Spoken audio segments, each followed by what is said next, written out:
Hey guys, this is Sarah from What a Nerd Girl Says. Welcome to my very first episode of Sarah's Quick Picks.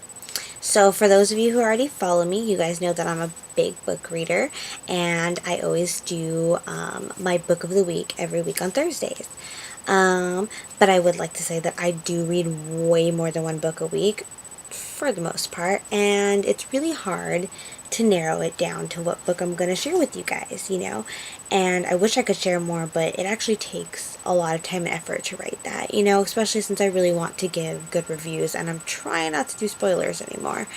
So I came up with this idea to do Sarah's Quick Picks, which would basically be doing a video hopefully once a week. We'll kind of see how it goes, and talk about, 2 to 3 other books that I've read that week.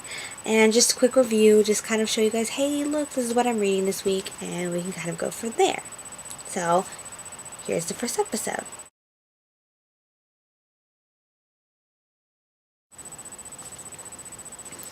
Okay, so the first book that I'm going to talk about today is called Across the Universe by Beth Revis. I think it's Revis. It might be Revis. I'm not really totally sure. The book's called Across the Universe.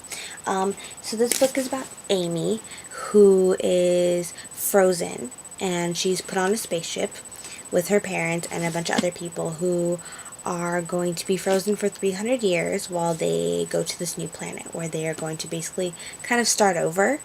And about 50 years before they're supposed to wake up, Amy is woken up. And she's not woken up in a good way. She's woken up basically where someone is trying to kill her. And luckily, Elder, who is the kind of leader in training, discovers her before she can die and saves her. And it kind of bounces back and forth between the two of them. And you've got Amy, who was raised on Earth, who knows, what it's like to live on Earth with her friends, her family, her boyfriend, that kind of thing, and is kind of wondering why she was woken up early and pretty much almost murdered. While we have Elder, who's lived on this spaceship where people, are just working to get the spaceship where it needs to go, and everybody's kind of the same. They're kind of the same race. They don't really have much differences, that kind of thing.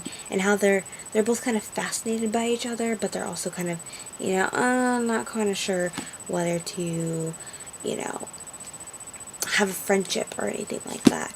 And it's actually really, really good. I was kind of nervous to read it because it is dystopian, and I love dystopian. Don't get me wrong. Hunger Games, Legend by Marie Lu, Divergent, all great books. But it's kind of getting old, I guess. Or it's kind of getting, you're not quite sure if you're going to get something new. But I really liked this series a lot because it was very science fiction, which I don't think we get a lot of. And Amy's a really cool character because she's not really like rebellious or trying to stand up for anything. It's more that she fell asleep on Earth. She knew what she knew on Earth, and she was woken up, and everything's different. Everybody's kind of yelling at her. She looks different. She acts different, and she's just her. And of course there's a love story, because there has to be a love story. But what I like about it is that it's a very subtle one. Neither one of them are kind of ready to like jump into anything because they're so different and they don't really know anything about each other. And Amy's not sure whether to trust Elder, and she's not sure whether he likes her just because she is different. And it's just a really, really good book. I really recommend it. I was really pleasantly surprised by it. The sequel was just as good. It is a trilogy, and the third one is out. I haven't read it yet because I'm kind of poor, and I haven't had a chance to read it yet, but I'm really excited to read it. I'm kind of hoping it'll come out on paperback. It'll be a little cheaper. But it is really, really good, and I definitely recommend it. If you like Divergent, if you like Hunger Games, if you like those kind of books, you'll definitely like this one.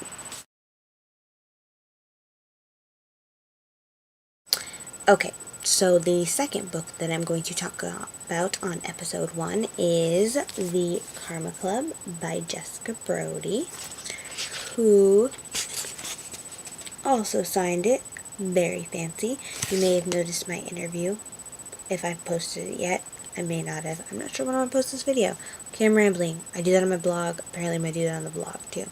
Anyway, this book is about Madison, who, typical high school student, she's got a boyfriend, she's doing good in school, she's got some friends, And she basically submits her boyfriend for this kind of like boyfriend of the month sort of thing in like, you know, the teen magazine or something. And he gets it and he looks super cute and he gets a lot of attention. Well, all the attention he gets, he ends up cheating on Madison and he ends up with the most popular girl at school. Now, of course, this is not a good thing. And I know we've all been through kind of stuff like that. I don't know really anybody who hasn't been dumped before. And if you haven't, I don't know, but that sucks because you should experience it. Well, you shouldn't, but okay, moving on. So she's really pissed off, and basically nothing really happens. She doesn't really get dumped. The popular girl and her ex-boyfriend just kind of end up together, and they're happy and everything, and it's going great for them. And she's kind of left going, wait a second, my heart was broken, and then nothing happens to them for doing this terrible thing. And she learns about karma and how, karma is kind of the way of balancing things. So when something bad happens, or something bad, happens to one person, it'll happen to another to kind of balance out life. Well, Madison decides to take karma in her own hands, and her two best friends decide to kind of form this club called the Karma Club, and kind of do paybacks for their ex-boyfriends and for, Heather, who is the popular girl, who basically get away with breaking hearts, getting people into trouble, that kind of thing, but they don't get any payback. So they kind of pull these little pranks, kind of, fix things, and everything seems to be going great. Madison meets somebody new and all that kind of things, but of course not quite the way it works out, and karma kind of comes back and bites them all in the butt. One gets sick and misses her audition, stuff like that. And I really like it. It's a really cute book. It's not going to change the world or anything, but it's super adorable, super fun to read. I think I read it in a couple hours. And it's kind of cute because it is kind of that whole, it's not about revenge. It's not about, that kind of thing. I remember toilet papering an ex-boyfriend's house. That didn't go quite the way I wanted it to. I got caught and, well, we won't go there. So, it's cute. It kind of teaches us, sometimes karma will just happen. Things will just balance out and things will just work itself out, and we don't need to take revenge or plan these kind of things. And that's kind of what Madison learns. And it's a really good book. It's really cute. Jessica Brody's adorable. I've met her twice and she's just hilarious, and she's a great writer. Definitely recommend the book. Like I said, it's a quick read. It's definitely one of those like beachy, like, I hate using that word because I feel like it it almost insults the book, like it's not a serious book, but it's one of those books you can curl up with and just enjoy on an afternoon in the sun, on a picnic, in a park, on a beach. It's really good. So definitely check out Jessica Brody's The Karma Club, and also check out her book Unremembered, which I did do on a Book of the Week post.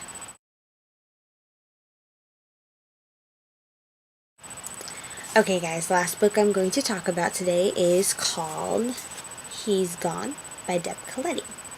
Now, if you haven't read Deb Caletti, I feel sorry for you because she's a great author. She mostly writes young adult books, and I hesitate to call them like issue books, but they do deal with a lot of really serious issues, and I really like all of them a lot. They're such good books. One of them, Honey, Baby Sweetheart, was nominated a few years back for the National Book Award. She's a very, very good writer. I was very surprised to find out she was putting out an adult book.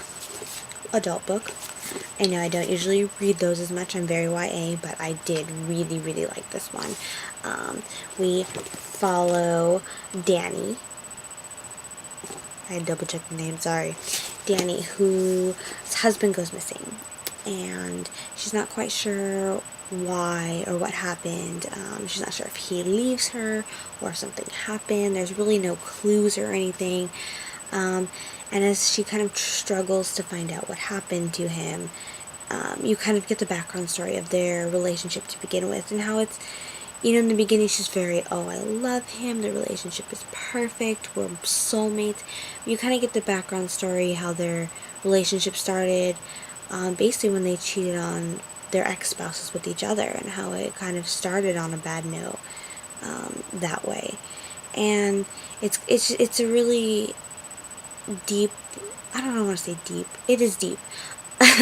It's basically, what I like about Deb Caletti is that it's not just about the story, it's really about a lot of the emotions that these characters go through. She's a very like emotional person, whether it's a happy emotion or a sad emotion, or a life-changing emotion, or coming of age, or just that like light bulb emotion when you realize things, and you are spending the book trying to figure out what happened to her husband and if he left and that sort of thing. But you're also kind of going through the journey with Danny while she's kind of confused. She doesn't know where her husband is, if he left her, or if she cares if he left her, that kind of thing. And it was really, really good. I was really impressed with Deb's first like transition into adult novels. Really great. Like I said, she's really good at like capturing those emotions, and really good at telling not only the physical story but really getting deep into there and telling that mental story, that emotional story.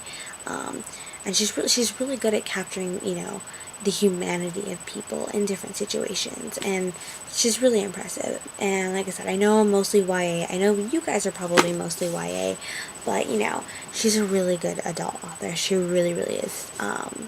I was very, very impressed by this one. So definitely Hes Gone by Deb Caletti. Like I said, if you haven't checked her out at all and you're wanting to go for the YA stuff too, I recommend Honey Baby Sweetheart, The Secret Life of Prince Charming, The Fortunes of Indigo Sky. All just fantastic books by her. She's a great author.